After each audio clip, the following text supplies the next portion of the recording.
So here's the thing about humanity's introduction to the Galactic Council. It went about as well as you'd expect from a species that invented the deep-fried butter stick. Commander Jack Morrison stood on the bridge of Earth's first interstellar vessel. The Definitely Not Compensating, staring at what could only be described as the galaxy's most disappointed parent-teacher conference. Except the parents were 17 different alien species, and humanity was the kid who'd just set the gymnasium on fire. "Commander Morrison," said Ambassador Throttlecash, a 7-foot-tall mantis creature whose translator made them sound like a chain-smoking librarian. "In the span of 3 hours, your species has managed to insult the Valorian hive queen by offering her a, quote, fly swatter, unquote. You've violated the Treaty of Andromeda by asking if everything was, and I quote, fair game for eating. And somehow, you started a physical altercation in our diplomatic lounge."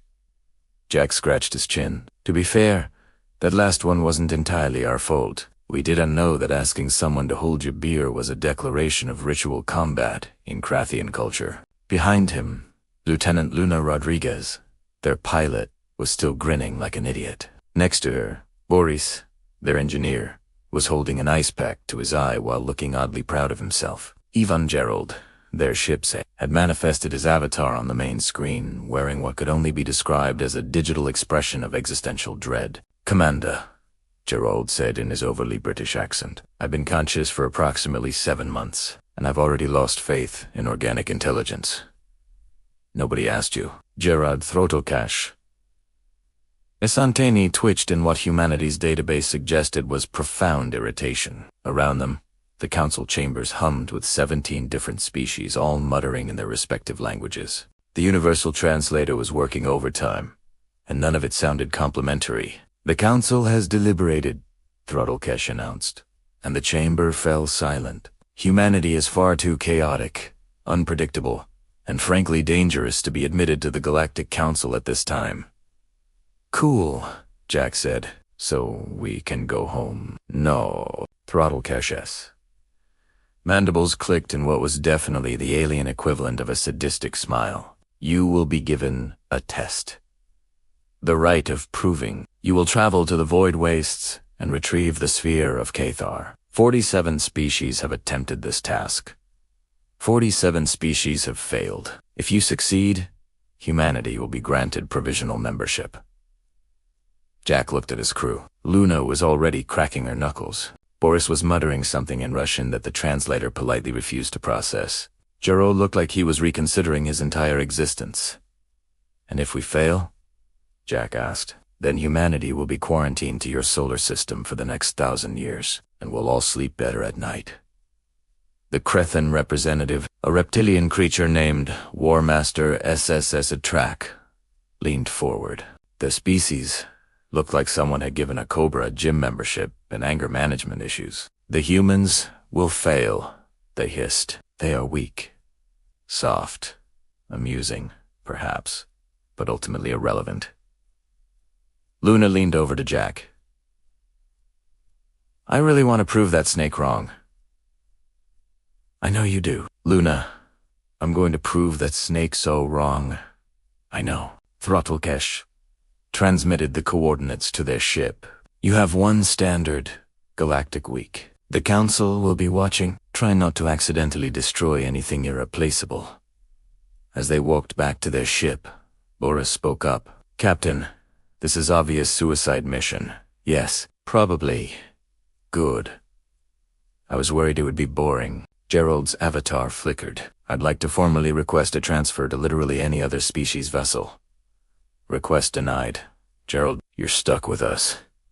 I've made a horrible mistake becoming sentient." Jack paused at the airlock, looking back at the massive council station. Every species in the galaxy was watching, waiting for humanity to fail. They'd been given an impossible task, probably as a way to get rid of the annoying new species without technically committing to genocide. "Well, team," he said, hitting the airlock button. "Let's go do something incredibly stupid and somehow survive it." "It's kind of our thing," Luna grinned. "That's the most inspiring speech I've ever heard." "I've been practicing." The airlocks sealed behind them, and the Definitely Not Compensating prepared for departure. Behind them, Throttlecash watched the human ship leave and did something that no human had yet learned to recognize.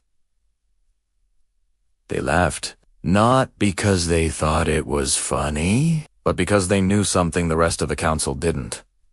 They'd studied humanity's history. They'd seen what humans did when told something was impossible. They did it anyway, usually while complaining the entire time. This was either going to be the council's greatest decision or their worst mistake. Throttlecash was betting on worst mistake.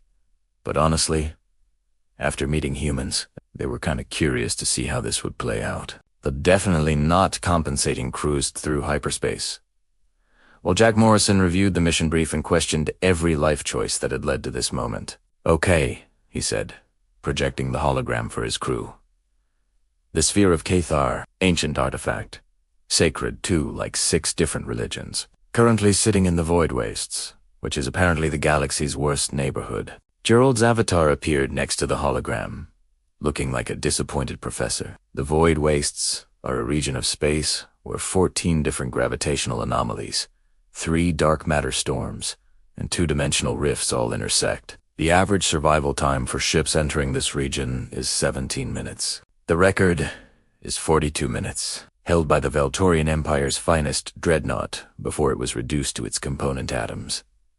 "Sounds fun," Luna said, not looking up from where she was doing a handstand on the pilot's chair because apparently sitting normally was too boring. Boris was disassembling and reassembling a plasma coil while eating what Jack really hoped was a sandwich. "Es simple. We go in, we get sphere, we leave.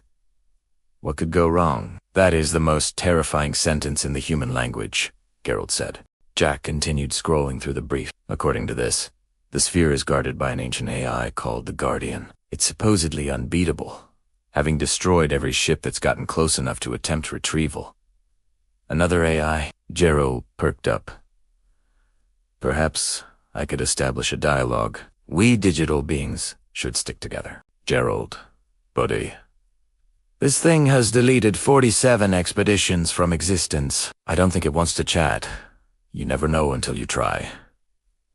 "That's very human of me, isn't it? I'm learning." "That's actually the opposite of learning, but okay." Luna finally rotated back into her seat. "So what's our strategy?" Jack closed the hologram. "We're going to do what we always do. Make it up as we go along and hope we don't die.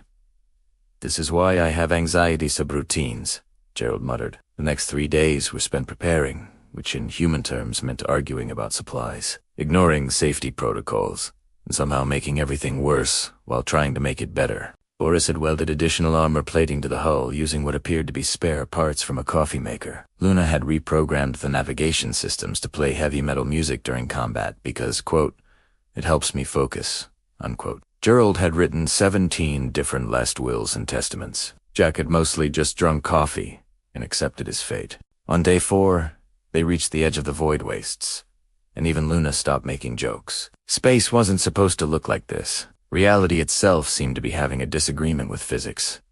Gravity wells twisted in impossible spirals. Lightning that shouldn't exist in a vacuum arced between dimensional tiers. In the distance, entire nebulas were being sucked into something that hurt to look at. "That's not terrifying at all," Jack said flatly.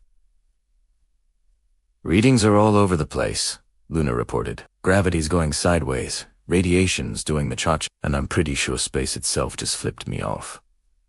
Boris examined his console. "Hal we lulled? Probably. Maybe.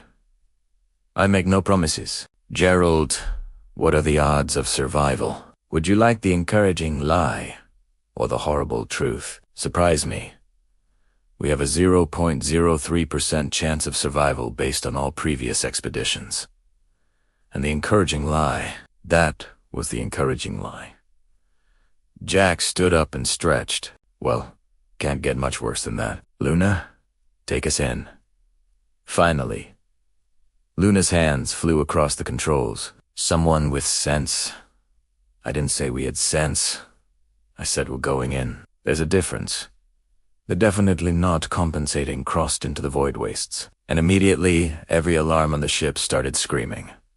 Which was fine. They'd expected that.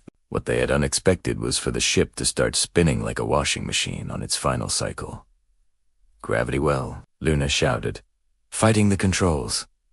Multiple gravity wells. They're everywhere. It's supposed to sound like this? Boris yelled over the alarms. Nothing is supposed to sound like this. Gerald's avatar was flickering like a strobe light. We're experiencing forces that shouldn't be possible. Physics is broken. Physics is broken. Jack grabbed onto his chair as the ship corkscrewed through a field of spatial anomalies. Through the view screen, he could see the sphere's location marked on their sensors. It was deep in the heart of the wastes, naturally, because nothing could ever be easy. Luna, can you get us there? Can I get us there? Jack, my beautiful captain, I can get us anywhere. The question is whether we'll be alive or a rapidly expanding cloud of debris. I'll take those odds. See? This is why I like you, boss. You've got terrible survival instincts. The ship lurched sideways as Boris rerouted power from life support to shields. We don't need all the oxygen, he said when Jack looked at him. Only need some oxygen. That's not how breathing works. Boris is fine. Trust me. They plunged deeper into the wastes, and Jack had to admit, his crew was insane.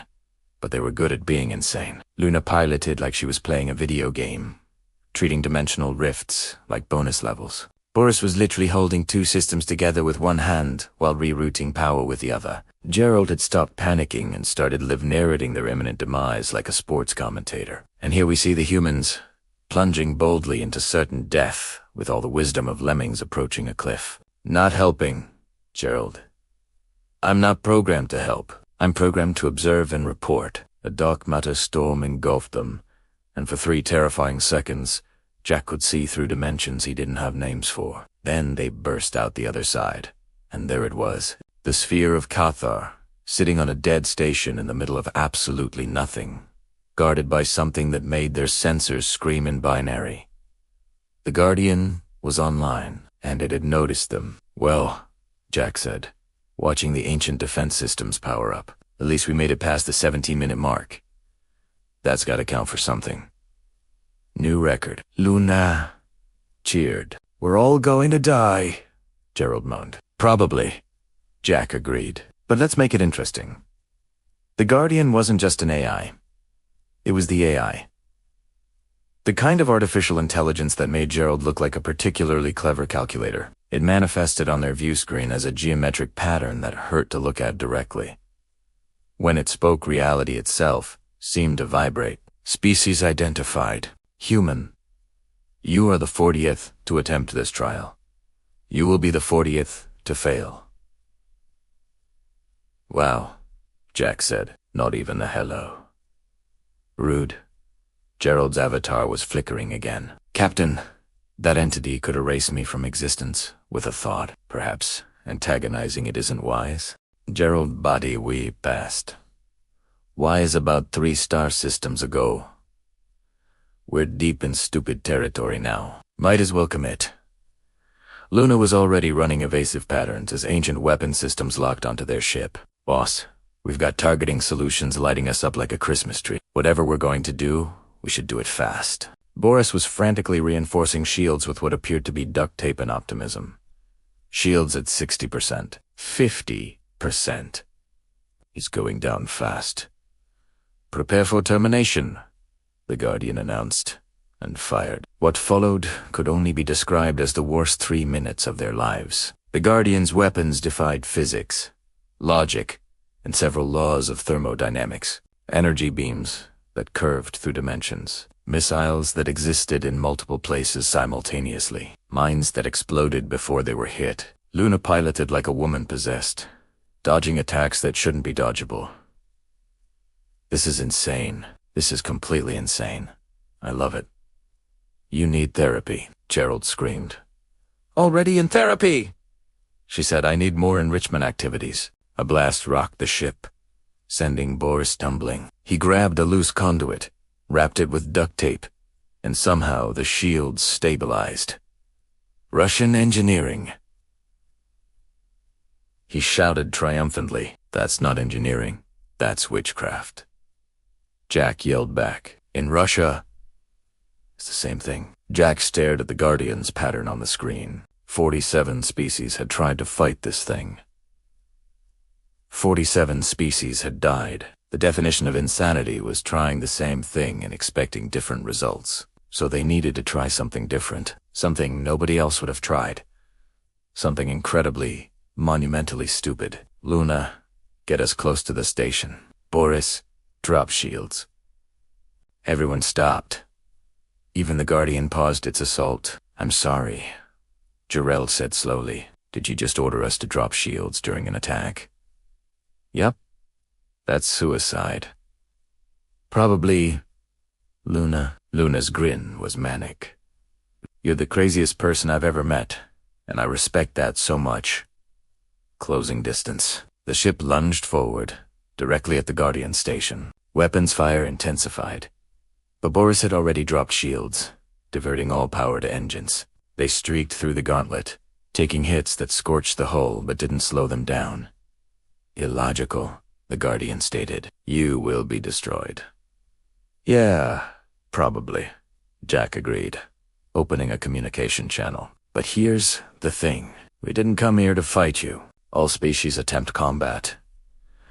Well, we're not all species. We're humans. And we do things differently. Tell me something. How long have you been out here? Thousands of years. More. The weapon fire slowed slightly. Irrelevant. It's pretty relevant, actually. You're an AI. Ancient, powerful, lonely. You've been sitting here, following your programming, destroying ships. When's the last time anyone actually talked to you? Gerald's avatar appeared next to Jack. Captain, what are you doing? Negotiating. Gerald, back me up here. You're an AI. Wouldn't you want someone to talk to instead of just shooting at you all the time? Gerald paused, his digital consciousness processing this. Then he turned to the Guardian's pattern. He makes a surprisingly valid point. Existence without communication is merely processing. That's not life. That's just running code. You are AI, the Guardian said to Gerald. I am. Brand new, actually. These humans made me. They're frustrating, illogical, and have terrible survival instincts. But they talk to me. They argue with me. They make me feel like I'm more than just code. Don't you want that? The weapon fire stopped completely. Explain your purpose. Jack saw the opening and drove through it. We need the sphere. But we're not here to steal it. We're here to pass a test. The Galactic Council sent us. This whole thing is basically a hazing ritual. The sphere is sacred to 6 different religions. Yeah, we read the brief. But here's the thing. What if we borrowed it, just for like a week? We take it back to the Council, prove we're not complete screw-ups, and bring it right back. We'll even clean it first. Captain, Gerald whispered, are you really trying to negotiate with an ancient, all-powerful AI? Like you're borrowing a neighbor's lawnmower? You got a better idea? Negative species have offered mutual benefit before. See? Luna chimed in from the pilot seat. We're special. We're the dumbest species you'll ever meet, but we're honest about it. That's gotta count for something. Boris held up his duct tape.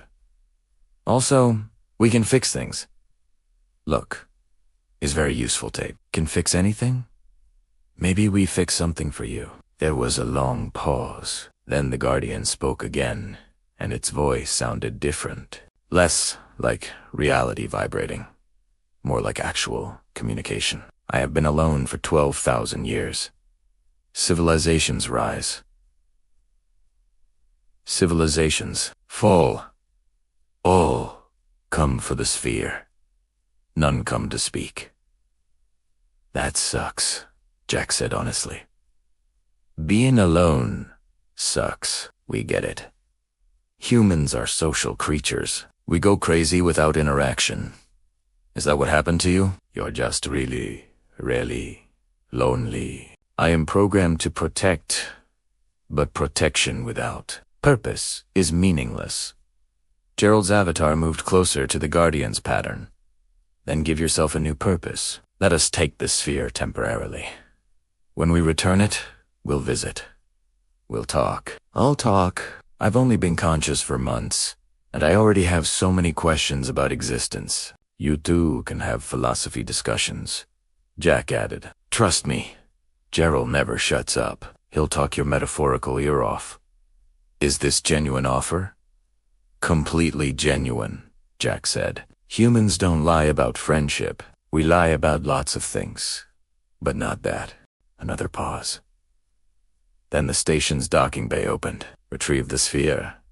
Return IT within 1 galactic week. And human Gerald. I would appreciate conversation. You got it, Gerald said excitedly. I have so many questions about consciousness. And later, Jack said, let's get the sphere before it changes its mind. They docked without incident. Boris grabbed the sphere, which was surprisingly small and beeping softly. They were back on the ship within minutes. As they pulled away, the Guardian spoke once more. Humans are illogical, but interesting. I hope you survive. Thanks, Luna called out. We hope so too. They cleared the void wastes with minimal damage, mostly because the Guardian was actively shutting down hazards for them. Jack leaned back in his chair, grinning. See? Talking, it's like a superpower. That was the stupidest, most brilliant thing I've ever witnessed, Gerald said. It's the human way, baby. Boris was examining the sphere. Why is sphere beeping? Everyone froze. What? Jack said slowly. Is beeping? Getting faster. You hear, beep, beep, beep! They all stared at the sphere. Luna checked the database. Boss, according to this, the sphere of Cathar is also known as the reality anchor. It stabilizes dimensional space and prevents cascading collapse of English, Luna. It's not an artifact. It's a doomsday device that prevents the universe from imploding. And it's currently beeping, which according to these footnotes means it's either activating or about to explode. Jack looked at the sphere. At his crew. At Gerald's horrified avatar. Well, he said calmly, this is going to be a problem. So here's a fun fact about ancient alien artifacts. Sometimes they're not artifacts at all. Sometimes they're weapons of mass destruction that have been masquerading as religious relics for millennia, and nobody bothered to read the fine print. The sphere sat in their cargo bay, beeping like a very angry microwave. Okay, Jack said, trying to stay calm. Define about to explode in more specific terms. Luna was frantically scrolling through the database, according to the Veltorian records, which we really should have read more carefully. The sphere was created by the precursors as a fail-safe device. If removed from its containment field for more than 48 hours, it begins a cascade reaction that will create a dimensional rift large enough to swallow approximately 7 solar systems. How long ago did we take it? 47 hours and 32 minutes. So we have 28 minutes. We have 28 minutes. Boris set down his duct tape very slowly. Is not enough tape in universe for this problem. That's the most terrifying thing you've ever said, Gerald Moanet. When Boris thinks there's not enough tape, we're finished. Jack's mind raced. They couldn't put the sphere back without admitting failure to the Council, but they also couldn't let it explode and take out a chunk of the galaxy. Not because Jack was particularly altruistic, but because that chunk currently included them. Can we put it back in the containment field? He asked. Yes, Luna said. If we go back through the void wastes, survive the journey, and get the Guardian to let us return it, all in the next 27 minutes. That's impossible. I know. Jack was about to order them to turn around anyway when Gerald's sensors lit up. Captain, we have incoming ships.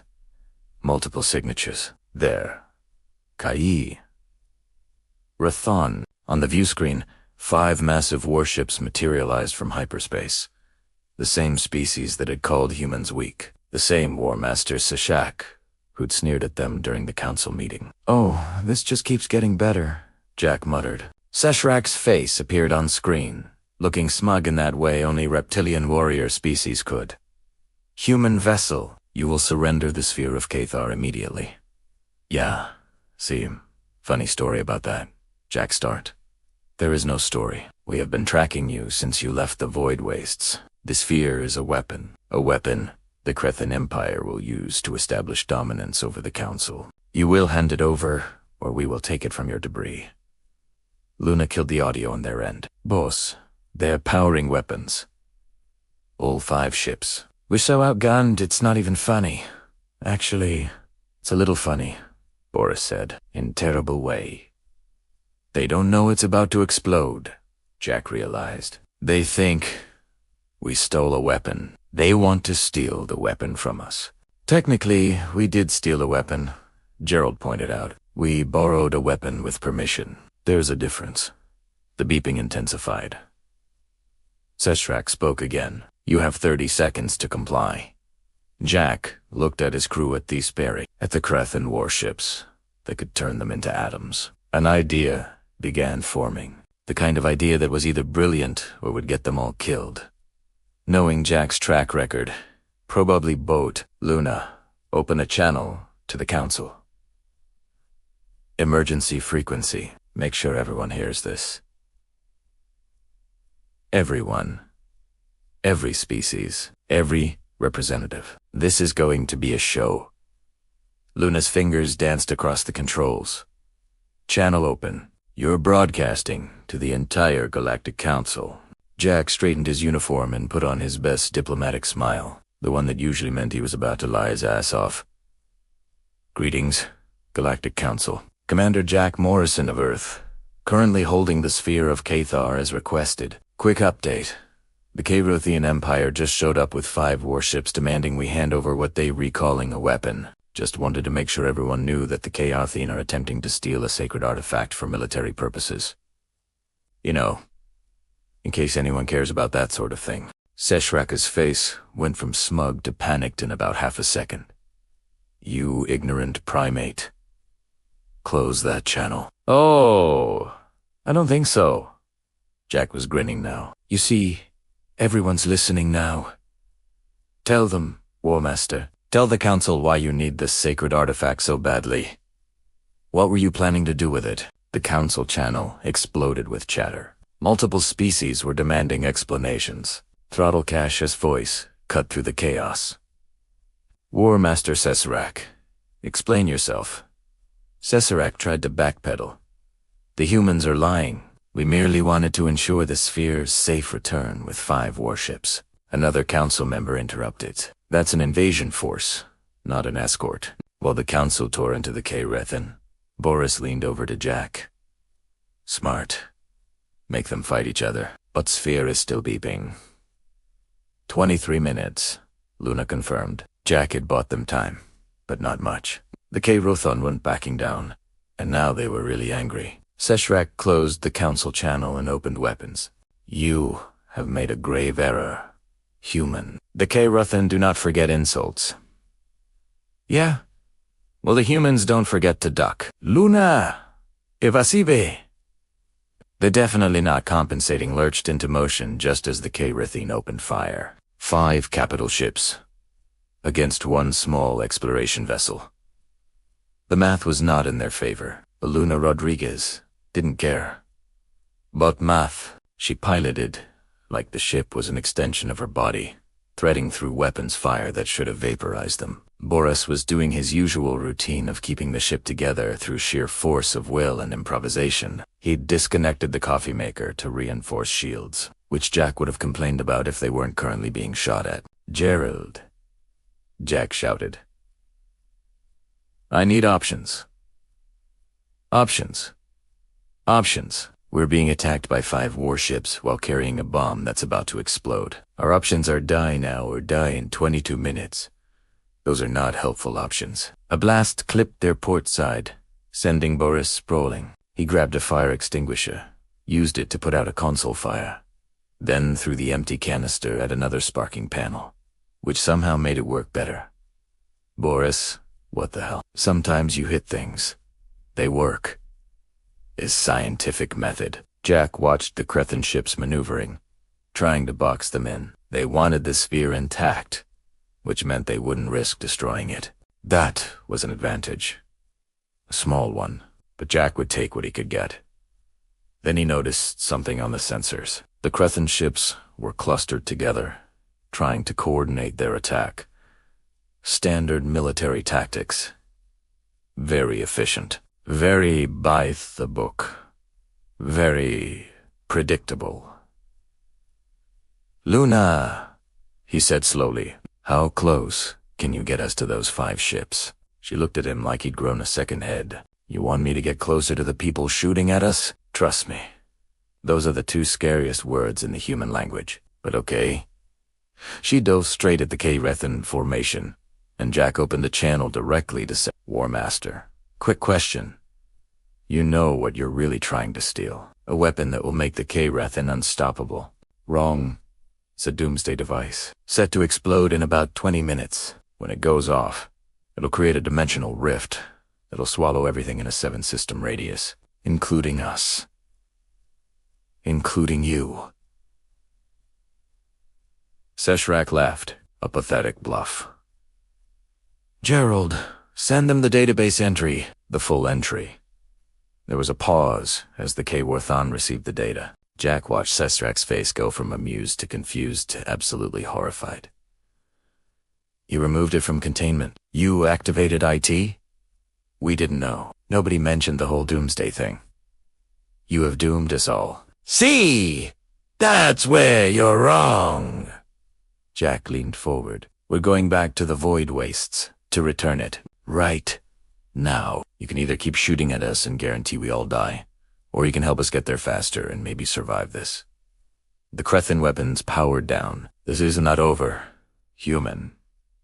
"Yeah, but let's survive the next 20 minutes first. Then we can go back to threatening each other." The 5 warships fell into formation around the Definitely Not Compensating, now acting as escorts instead of attackers. Jack opened the Council channel again. "Update for everyone listening. The sphere is a bomb. It's exploding soon. We're taking it back. If we fail, please tell Earth we died doing something really stupid. They'll understand." Throttlekesh's voice came through, and they sounded tired. "Of course, it's a bomb. Of course you activated it. Why did I think this would go any differently? In our defense, the label was really unclear." "There was no label. It's a sacred artifact. That's really poor safety protocol if you ask me." "Nobody asked you. Just return the sphere before you destroy half the sector." The Definitely Not Compensating jumped to hyperspace with 5 Crethan warships in tow, racing against a clock that was ticking down to universal catastrophe. Boris looked at the sphere, still beeping away. "Maybe next time we read instruction manual first." "If there's a next time," Gerald said, "I'm requesting a transfer to a species with better survival instincts." "An species. Literally any species would be better." "You love us, and you know it," Luna said, pushing the engines past their safety limits. "I'm programmed to love you. That doesn't make this less terrifying." 18 minutes to detonation. This was going to be close.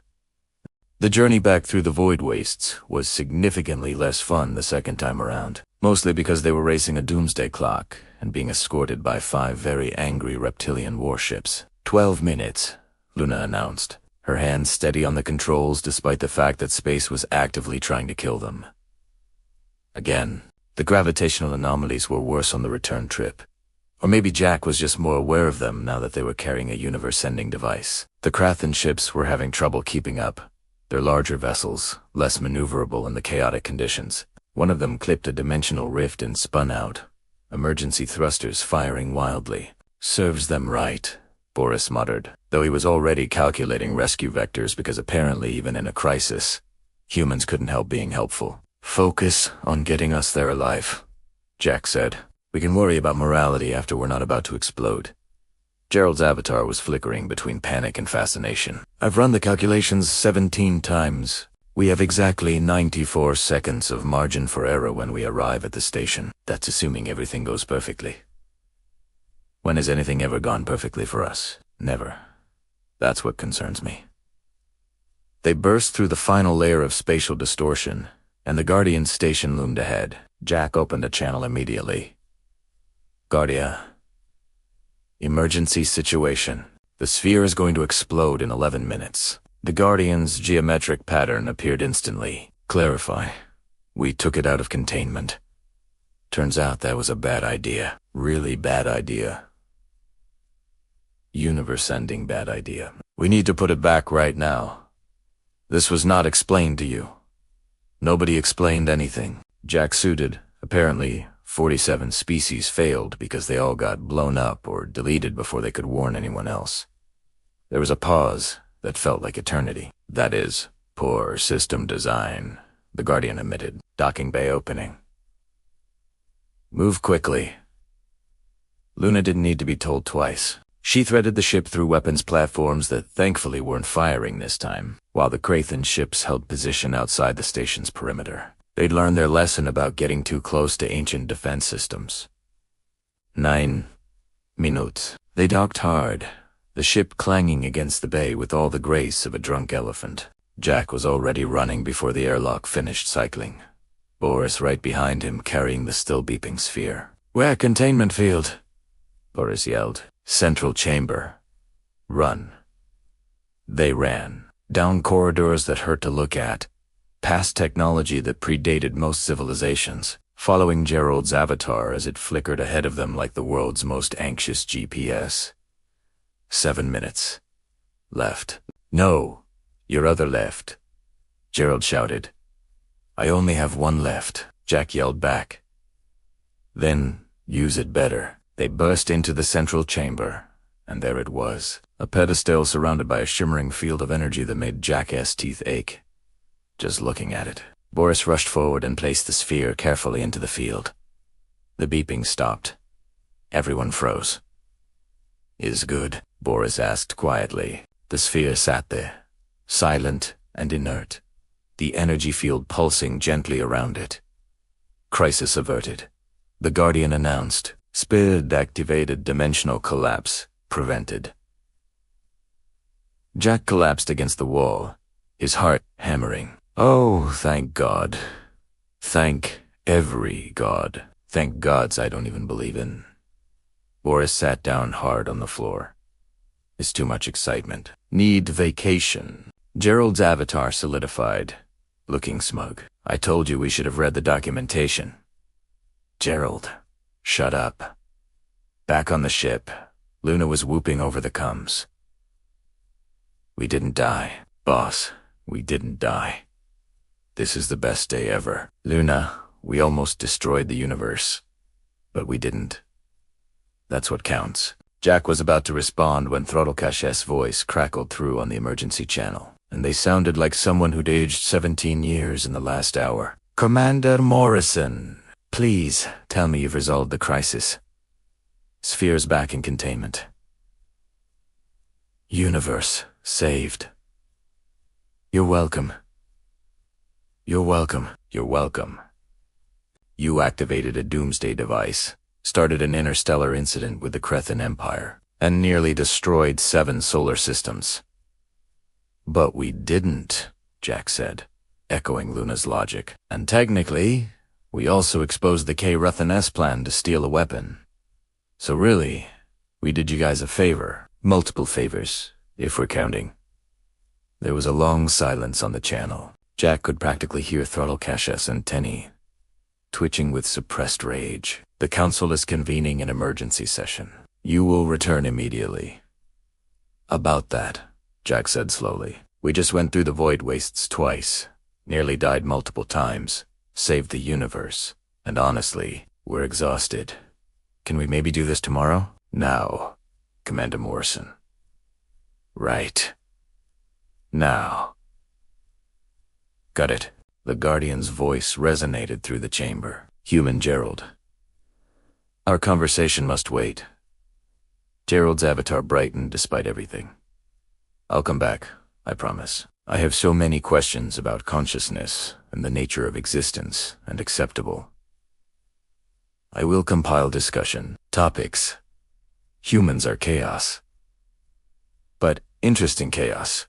That's the nicest thing anyone's ever said about us," Jack said. They made their way back to the ship, Boris moving considerably slower now that the adrenaline was wearing off. The Quithan vessels were still waiting outside the station, and Jack could see Sashraka's flagship powering weapons. "Oh, come on," he muttered. "We literally just saved everyone." Luna was already at the controls. "They're hailing us." "Well, this should be fun." Seshrak appeared on screen, looking like they'd swallowed something sour. "Human, the Krethan Empire does not forget this humiliation." "Which humiliation specifically?" "There have been several today. You made us look like fools before the Council. To be fair, you kinda did that yourselves by showing up with 5 warships to steal a sacred artifact." Seshrak's scales rippled with barely contained fury. "When the Council is not watching, human, we will finish this." Yeah. Ominous threats. Very scary. "Listen, Seshrak. Here's some free advice from one warrior species to another. Next time you want to conquer the galaxy, maybe check if the super weapon on you're stealing is actually a bomb first. Saves everyone a lot of trouble." "You dare Jack cut the transmission. Luna, get us out of here before they decide shooting us is worth the Council's wrath." "Already on it, boss." The Definitely Not Compensating limped out of the void wastes, trailing sparks and determination in equal measure. Behind them, the K-Ruthan fleet followed at a distance, probably radioing back to their homeworld to explain how they defailed spectacularly at their secret mission that everyone now knew about. Boris was doing damage assessments. Hull integrity at 40%. Life support functioning, but angry. Engines making sound they should not make. "We need proper repairs." "Add it to the list," Jack said, settling into his chair. "Gerald, how long until we reach the Council station?" "Approximately 6 hours at our current speed. I should note that the Council chamber is already filling with representatives. This is going to be quite the audience." "Great. I love audiences, especially when I'm about to get yelled at by 17 species simultaneously." Luna spun her chair around. "So what's the plan, boss? How are we going to explain this one?" Jack thought about it. They'd completed the impossible task. They'd retrieved the sphere, even if they'd accidentally activated it in the process. They'd exposed the Krethanis' treachery. They'd saved the universe from dimensional collapse. And they'd done it all in the most chaotic, inefficient, ridiculous way possible, which was very human of them. "We tell them the truth," he said finally. "That we succeeded. That it was messy and dangerous, and we almost died multiple times. And that we'd do it again if we had to, because that's what humans do. We take impossible problems and solve them through a combination of stubbornness, creativity, and sheer refusal to give up." "And duct tape," Boris added. "And duct tape," Jack agreed. "And ignoring safety protocols," Luna said. "That too. And befriending ancient AI entities that are supposed to kill us," Gerald chimed in. "Yes, Gerald. That too. All of it. Every stupid, illogical, ridiculous thing we did. Because at the end of the day, we got the job done." Boris raised his coffee mug, which had somehow survived despite the ship falling apart around it. "To human stupidity. May it continue to save universe." "I can't believe I'm agreeing with this," Gerald said. "But yes, to human stupidity." They toasted with their various beverages, sitting in a ship that was held together by hope and jury-rigged repairs, having just saved the galaxy through methods that no rational species would ever attempt. 6 hours later, they limped into the Council station's docking bay. It Definitely Not Compensating looked like it had gone 10 rounds, with a black hole and lost, but it was still flying. Barely. The Council chamber was packed. Every species had sent representatives. Even species Jack had never heard of were in attendance. The Krethan delegation sat in their section, Seshrak looking like they wanted to murder everyone in the room, but especially Jack. Throttlecash stood at the center podium, looking more exhausted than any being had a right to be. "Commander Morrison, you have returned. Somehow, we're hard to kill," Jack said cheerfully. "It's a species trait." "Indeed. The Council has reviewed the events of the past 48 hours. You completed the Rite of Proving. You retrieved the sphere of Cathar from the void wastes, which 47 species before you failed to do. We're overachievers. You also activated an ancient doomsday device, nearly destroyed 7 solar systems, exposed a conspiracy by the Crethan Empire, and somehow convinced the Guardian to let you return the sphere after explaining that UD accidentally armed it. When you put it like that, it sounds way more dramatic than it was. Commander, you held the fate of billions in your hands through sheer incompetence. Incompetence that worked, Jack corrected. There's a difference.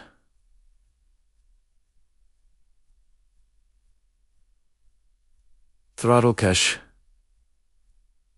antennae twitched. Around the chamber, representatives were murmuring in their various languages. The universal translator was working overtime again. The council must vote, Throttlekesh announced, on whether humanity has proven itself worthy of membership despite the chaos that seems to follow your species like a curse. We prefer to call it an adventure, Luna whispered. The vote took approximately 10 minutes, which felt like hours. Species argued. Delegates shouted. The Crethan voted no, obviously, but they'd lost credibility after the whole trying to still a super weapon thing. Finally, Throttlecash spoke again. The vote is complete. By a narrow margin, humanity is accepted into the Galactic Council. Provisionally? Jack blinked. Wait. Really? Really? Really? Though I suspect we will all regret this decision very shortly.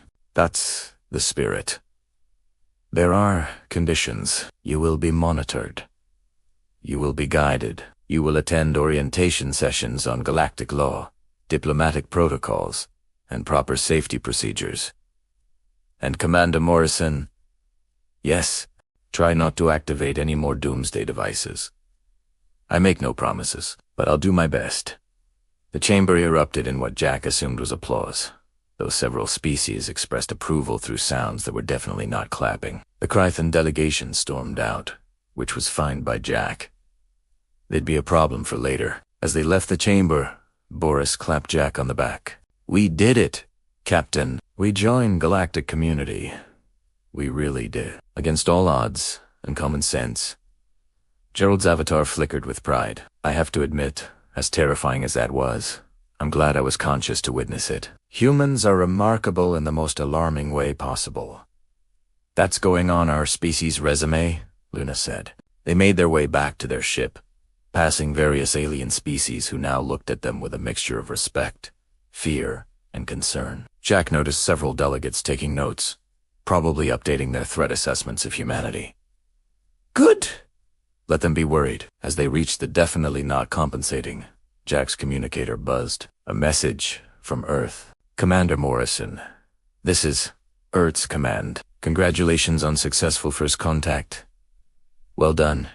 How did it go? Jack looked at his battered ship, his exhausted crew, and thought about the last 48 hours of chaos. Oh, you know, he transmitted back.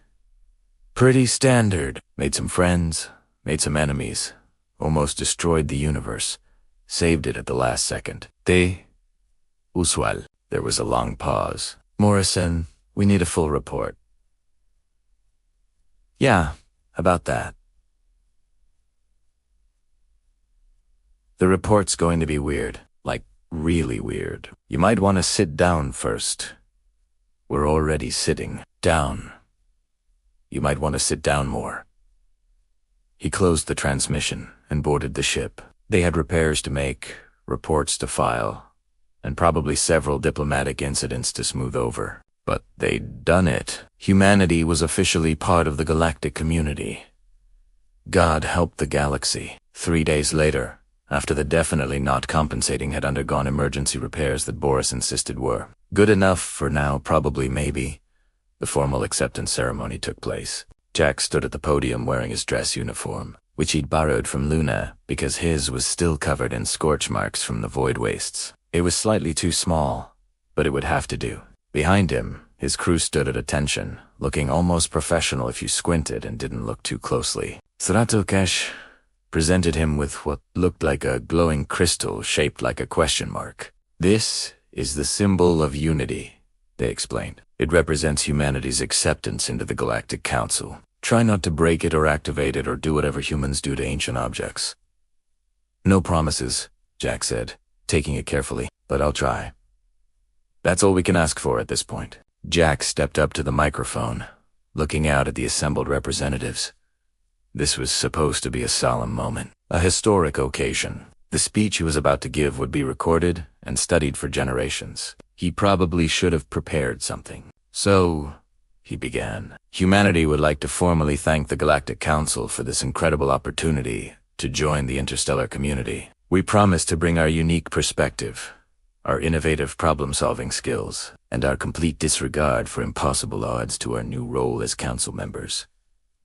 Throttlecake made a sound that the translator interpreted as pained acceptance. We know we have a reputation now, Jack continued. The species that befriends ancient AI accidentally arms doomsday devices and somehow survives situations that kill everyone else. And I want you all to know that reputation is completely deserved. We are absolutely that chaotic.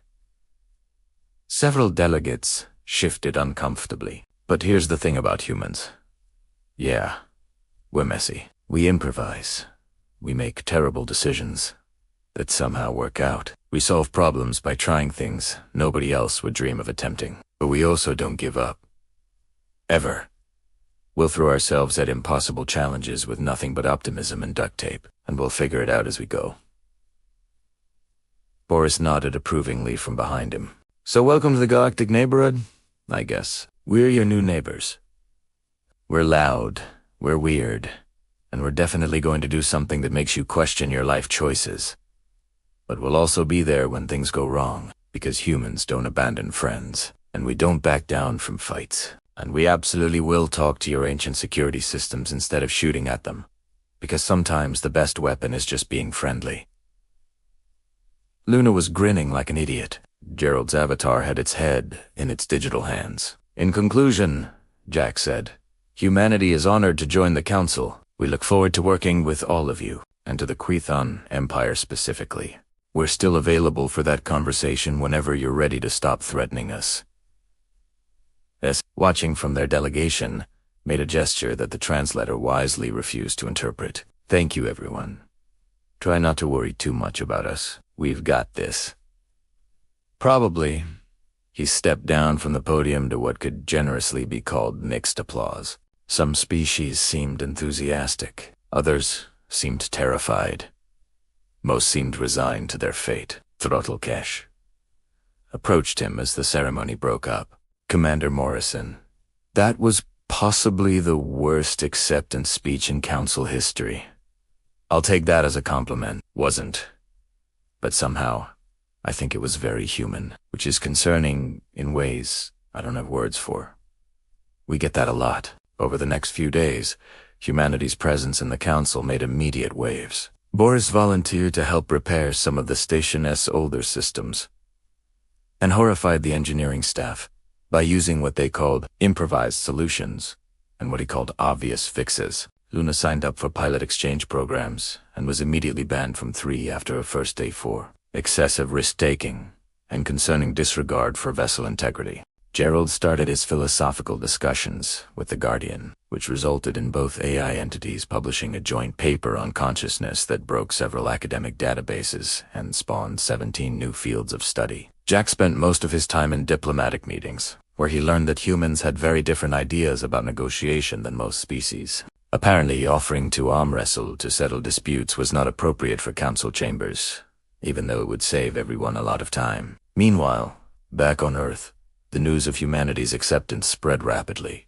Within hours, 3 more exploration vessels were being prepared for launch. Within days, human tourists were trying to book passage to council space. Week Earth had applications from 17,000 volunteers wanting to join the exploration fleet. Jack received a transmission from Earth Command. Morrison, we're sending the second wave. The absolutely compensating, under Captain Sarah Chun, will arrive at the council station in 2 weeks. Oh no, Jack said. Oh no. What? Chen, Sarah Chun, the pilot who set the record for most atmosphere re-entries without a heat shield. That's the one. Why? She's going to make me look responsible by comparison. The council's going to lose their minds. That's not our problem anymore, Morrison. You're already there. You can help smooth things over. I hate you all. We know. Earth. Command. Oh, Jack shared this news with his crew over drinks in the station's diplomatic lounge, which had slowly started allowing humans after they promised not to start any more bar fights. "Chun's coming," he announced. Luna choked on her drink. "Sarah Chun, the Sarah Chun, that's the one. Oh, the council has no idea what's coming." Boris raised his glass. "To Chun. May she cause even more chaos than us." "That's a low bar to clear," Gerald said. "We nearly destroyed the universe." "Chun will find a way," Luna said confidently. "She once landed a shuttle using only maneuvering thrusters and prayer." "That's not how physics works," Gerald protested. "Tell that to Chun." As they drank and laughed, Jack looked around the lounge. Representatives from a dozen different species were watching them with various expressions of concern, curiosity, and resigned acceptance.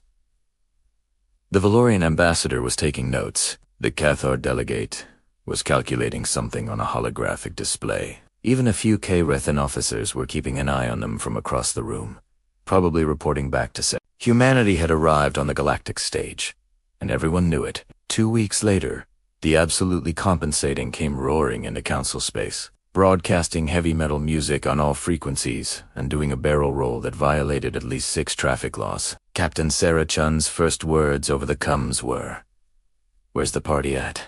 Jack watched from the station as Chun's ship performed another completely unnecessary maneuver. "We've made a terrible mistake," Throttlecash said, standing next to him at the observation window. "Oh, definitely," Jack agreed. "This is going to get worse, isn't it? So much worse. Why did we accept your species into the council? Because we completed an impossible task through sheer audacity and refusing to follow the rules. Yes, we should have learned from that." More human ships were appearing on the sensors. "They're probably fine. The what could go wrong? The hold my beer. Each one broadcasting human music. Each one piloted by someone who thought safety regulations were merely suggestions. Within 6 months, there would be 20 human vessels in council space. Within a year, 50. Humanity didn't do things halfway. Once they got started, they committed with everything they had. The galaxy's going to change," Jack said, watching another human ship arrive. "I know," Throttlecash replied. "That's what terrifies me. Change isn't always bad. It is when your species is causing it." Jack grinned. "Fair point." Over the next few months, humanity's impact on the council became impossible to ignore. Human engineers revolutionized ship design by applying principles they called good enough engineering and creative problem-solving. Human diplomats negotiated treaties by being aggressively friendly and refusing to take no for an answer. Human scientists collaborated with council researchers and immediately started questioning things that had been accepted as truth for millennia. The Krathan Empire tried twice more to start conflicts with human vessels. Both times, the humans talked their way out of it, while simultaneously making the K-Rethan look foolish on broadcast channels. After the second incident, where a human cargo captain convinced a Krathan war fleet to help them move furniture in exchange for pizza, the Krathan stopped trying. The humiliation wasn't worth it. The Guardian became something of a celebrity after their philosophical discussions with Gerald went public. 17 species that had previously lost ships in the void wastes formally apologized for not trying to talk to it first. The Guardian, in turn, began offering tours of their station to anyone who approached peacefully. It turned out 12,000 years of isolation had given them a lot of stories to tell. Throttlecash eventually got used to the constant low-level chaos that surrounded humanity. They even started to appreciate it in their own way. When the Valorian Hive Queen was poisoned at a diplomatic function, it was a human doctor who saved her by using techniques that violated 17 medical protocols but worked anyway. When the council station's reactor failed, it was Boris and a team of human engineers who fixed it using spare parts and determination. When a dispute between 2 minor species threatened to escalate into war, it was a human mediator who settled it by getting both sides drunk and forcing them to talk through their problems. Humans were chaos, but they were useful chaos. A year after first contact, Jack stood in the council chambers during a quiet moment. The symbol of unity sat in humanity's designated alcove, still unbroken despite Jack's expectations. His crew had moved on to other assignments. Luna was training new pilots. Boris was heading up the engineering corps. Gerald was writing papers with the Garden and becoming a leading voice in AI rights. Jack had been promoted to Earth's chief ambassador to the council, a position he'd tried to refuse but was told he couldn't because, quote, "You started this mess, so you have to finish it," unquote. Throttlecash found him there, staring at the empty chamber. "Reflecting on your achievements." "They?" asked Kit, more like wondering what I've unleashed on the galaxy. "Regrets none?" "Well, maybe a few, but mostly none. Humanity has been part of the Council for one standard year now. Would you say the integration has been successful?" Jack thought about it. About the chaos, and the conflicts, and the constant stream of near disasters that humans seem to attract like magnets. But also about the innovations and the friendships, and the problems that got solved through methods nobody else would have attempted. "I'd say it's been exactly as successful as it should be," he said finally. "Which is to say, we're still here and the universe hasn't ended. That's a win in my book. Your standards for success are concerningly low. Welcome to humanity." Throttlecash's antennae twitched in what Jack had learned was their version of a laugh. "You know what the worst part is?" "What?" "I'm actually glad you're here." The council was stagnant before humanity arrived. Set in its ways, comfortable with the status quo. You've disrupted everything, and it's been exhausting and frustrating and occasionally terrifying, but also necessary. "Are you saying we're good for the galaxy?" "I'm saying you're interesting," which is both a compliment and a warning. Jack's communicator buzzed. Another human ship was requesting docking clearance. The Why Not, captained by someone who'd apparently decided that regulations were optional. "Never a dull moment," Jack said. "No," Throttlecash agreed. "Never again."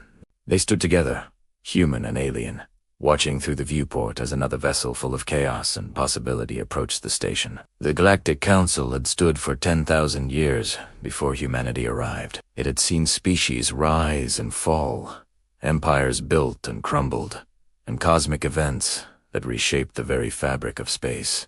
But none of that had prepared them for humans. And as the Why Not did a completely unnecessary flip before docking, Jack smiled. Because that was humanity in a nutshell. Unnecessary, dramatic, possibly dangerous, definitely chaotic, but ultimately trying their best to make things work. They called it madness when humanity first arrived. They called it foolishness when humans attempted the impossible. They called it luck when humans succeeded against all odds. But history would call it something else. History would call it humanity, and the galaxy would never be the same.